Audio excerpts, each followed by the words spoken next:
I wanted to have this conversation with you, first of all, to talk about your journey to being a vice president, senior vice president at MasterCard. But also, like, I need us to understand wealth better. You know, a Hmm. lot of us work hard. We were just talking with Misha Cross and Brittany Williams about student loan debt that primarily Black women are saddled with because we have more degrees than anyone else. But the money isn't catching up. You know, the jobs, the income, the wealth building, the investments. And so I want to kind of like go all the way back and understand how money moves, how currency moves, so that we can understand our role in it. Because most of the time we've been currency, and in many ways we still are currency. And I'm talking about Black people specifically, because Hmm. we drive corporate uh, entities, we drive stocks, we are the engine behind the Financial success. performance. Yeah, Hmm. we're the disproportionate purchasers of things. So there, and therefore those things rely on us, but we somehow are left out of the wealth of it all, right? So can you walk us through a little bit of, like, what is that wealth building to you? For me personally, when I think about wealth building, for me, it's always intergenerational because of what it's meant for the generations before me, for me to get here, and what my responsibility is for the generations that come after me. And if you look at the wealth gap, there have been distinct moments in time where Black Americans have either been denied the ability to accumulate wealth or it's been taken away from us. As you can go as far back as a Freedmen's Bank right after slavery, where a bank that was set up and basically misappropriated from funds from slaves, people who were now free, who were formerly slaves, and there was never any repercussions, to the GI Bill that built the middle class, that a lot of Black soldiers were left out of, to Social Security, where porters and maids couldn't participate, to redlining, and on and on and on. So when you think about wealth, I think about the structural and historical and persistent barriers to that wealth, and what we now have to do to correct that, and how we need to move with our money, and how we need to think about our money. I don't think it's not going to correct in a generation. I read this report, these reports that are equally good and make you mad and sad at the same time, which is definitively the wealth gap, which the average Black household has 10 times less wealth than the white household, will not correct itself in a generation and cannot be corrected just for what Black people can do for themselves.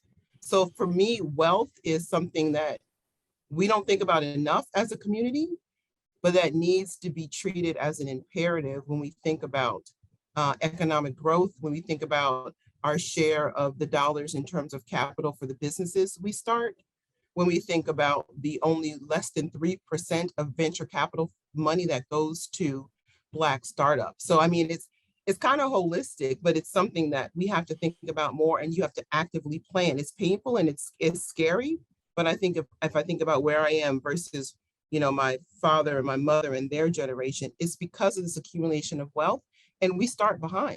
Even if you Mm, correct for education, a white household where someone has a high school degree has yeah. more wealth than someone who is a head of a Black household with a graduate degree, and that's mainly inheritance and house ownership. So we Yes. start behind. So we really have to think about catching up. Salah M as in Mary. I don't know if that's the middle name. Goss is where you could follow her on Twitter. SALAHM Goss, GOSS. You know, as you're talking, we were just talking about the Forbes list. We've been talking about it for a minute. And I was like, Elon Musk, I didn't know of a Tesla 20 years ago. There was no Tesla 20 years ago. And now he's the Right. wealthiest man in the world. Right. And then, we just talked today about Rihanna and then Kanye and Jay-Z. And there's a lot of Black people on the list. 1 in 5, 1 in 50. There's a new, not a new, it was a documentary out that talks about Black wealth. 1 in 50 Black people are millionaires, but those are all individuals. What you're talking about is Mm. a community wealth. It's a systemic wealth. It is generational, not just your family generational, but generational collectively. But we need to think collectively, right? So even when we buy homes, I think about Baltimore a lot, because if everybody in Baltimore that had any kind of net worth got together collectively and bought like those row houses for like a little bit of money and then redid those row houses and then moved people into those row houses, the whole neighborhood changes Right. overnight. The wealth of those people change overnight. And Yeah. now you have that collective community wealth being spread out in a way that we can't, the domino effect of that can't even be measured, I think.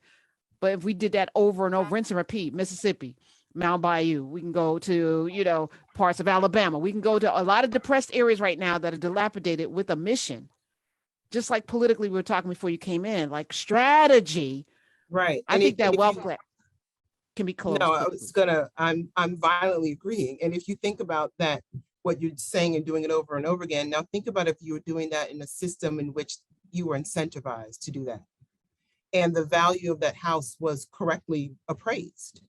And the economic activity that you created was met by a program or some kind of, I don't even know, a policy that propped that up and rewarded you for starting that economic engine in that community. That's the kind of change that I think we need to think about. And that's the kind of approach that will help dent, not even get rid of, the wealth gap. We can do all that collective action and bargaining, but as soon as we're pouring into a system that is porous and has holes, it means less. So what I'm interested in is a systemic change, and how do you have that against a backdrop that makes your trajectory soar rather than just diffusing all of your efforts. I think that's the important thing when you think about this work also. At that community organizing level, but also having people thinking about how the systems and incentives work as well. I feel like we have a lot of organizers who have organizations that get a lot of checks, and in their mission statement is none of what we're talking about, which would actually make it easier for us to not need those community organizers. But let me ask you this, Salah. Salah Goss is here. When did you find out about the Freedmen's Bank and the New Deal? I remember being on this radio show my first year, and that was the first time that I read that the New Deal made exceptions for people who were domestic workers and people who worked on farms, which meant Black people. Until the 1970s, were not included into this building of the middle class. So that's right. 30 years of wealth building and a middle class building that we were left out of. Then I read Mercer Barandaran's book, The Color of Money, and I learned about the decimation of Black wealth from a bank entity that enslaved people put millions of dollars into. And they didn't really, it was 4 million people freed, people who came back from fighting enslavement in the Civil War, put their money in this trusted place, and they squandered it. Yeah. All that white. And then we just saw 2007, 2008, Black people getting these loans that we didn't deserve, these subprime loans, and that destroyed, we lost homes, and that decimated the wealth. When did you learn this, and why you could just rattle it off? Is this because you work at Visa and you need to know these things? MasterCard. I'm sorry, I said the B word out loud. I'm sorry, I apologize. MasterCard. Well, I think I'm struggling with master, but anyway, that's one of my ticks. But I apologize. Yes. MasterCard. I think my dad must be listening somewhere, but I grew up in a house that was very intentional about our history, and about how we can move and be in the world. And I think that, when I think about the bookshelf, it was before the Mayflower, it was the autobiography of Malcolm X, it was the Miseducation of a Negro. So these are things that I'm used to, I think, being immersed in. But then also, because I'm doing this work, I think it behooves us to read and understand not only the historical context, but just the facts of it in the numbers. So I'm sure I've gotten my hands on these reports as it's happened recently, but I think it's also necessary, because people tend to come to this and say, it's an opinion, or we could focus on many different groups. But if you just look at the history and just look at the numbers, forget a racial equity lens, it doesn't lie. And it makes it clear why this work is an imperative. So I find it very helpful just to know kind of what we've been talking about it in numbers and just data, because it's not only a crucial starting point, but it's a very clear evidence of why everybody needs to be thinking about this and talking about this, not just people in the Black community. It's economic growth on a national level. And these numbers just tell us that. So I think I just read reports like I drink water because I think it's necessary. Salah Goss, Senior Vice President for Social Impact at MasterCard.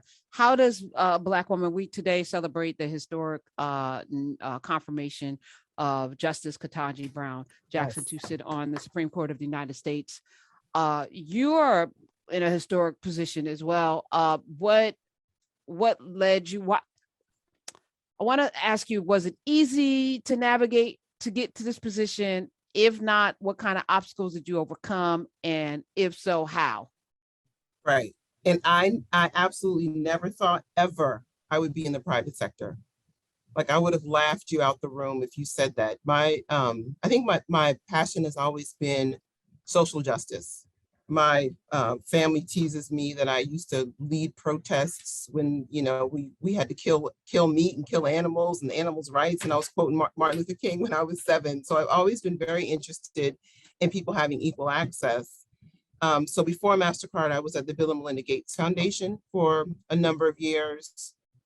Before that, it was in West Africa for about 5 years. I helped set up the Soros West Africa office, the grants administration, and all the kind of processes. I was there researching microfinance for my master's, and then have worked in Egypt in microfinance, in Barbados, and went to school in Italy and France. So I've always done international economics and development. And my reasoning was, we have a social safety net here, but in different parts of Africa where I've always wanted to work, there isn't one. And so poverty looks different, vulnerability looks different, lack of agency looks different. And I should go and try to help because I've had so much poured into me. But at some point I realized, you know what, we might have social safety nets in the US, but there's still a lot of help that's needed, especially with the Black community and just underserved folks in general. So I made the move to come back to North America to the position I'm in now. Now, luckily, I've been in MasterCard for 8 years and I've had 4 different positions. I've ran a tech lab in Nairobi. I'm mentioning all this because I've had amazing opportunities, but I think what has afforded it is being very clear, even in a big corporate company, that my interest and my expertise is social impact and is inclusion. And I'm lucky enough to be in a company that values that and invests in that. But it was hard coming in. I'd never done banking. I couldn't spell technology. Young Black woman in a payments company. And I had a manager, and I'll never forget what he said. He said, "We hired you for who you are, not despite who you are. So when you're in a room, you're meant to be in a room and you need to speak up." And he blocked and tackled for me in a way I didn't even realize until years later, because I was an odd duck then. I was from philanthropy, had lived and worked in 6 countries, not the typical banker. But I have cleared a way in a space because I'm in a company who figured out how to appreciate that and how to value that. And of course, there's been obstacles. I mean, there's no magic dust in these walls. But I think what I tell people is, if you're true to what you want to do and you can define what value that brings, and you are, you know, true and passionate about it, usually you will find a way, or you need to find your way out and go work someplace else. I love it. Nairobi, Kenya, Africa, Nigeria, Ghana, the population explosion in Nigeria and Ghana is second, with people under the age of 18, is going to reshape and reframe the entire world over the next 10, 20 years. The world knows this. What does that mean for us, for Black people? And what should it mean for us to know? Because people are commodities, unfortunately or fortunately, if utilized properly. What should we know about that, the continent of Africa and its fulcrum of power? Right. Wow, there's a lot in that. I think what we should know is, if we take advantage of it, like you said, it can be game changing, but if we don't, it'll be detrimental. Because right now, I think in the situation, when you talk about the explosion of the population, especially youth, the first thing that comes to mind is unemployment, which is off the charts. You have people who have graduated, who have degrees and can't find a job, so are selling peanuts. The economy can't absorb the talent that is being produced, and especially youth unemployment is very high. Now, if we think about the future of work and how it's changing, remote work, different pathways to get to jobs, it's not the traditional degree, that is a tremendous resource. And there are actually programs that take people coding in refugee camps in Kakuma in Kenya and give them jobs at Microsoft. It's possible.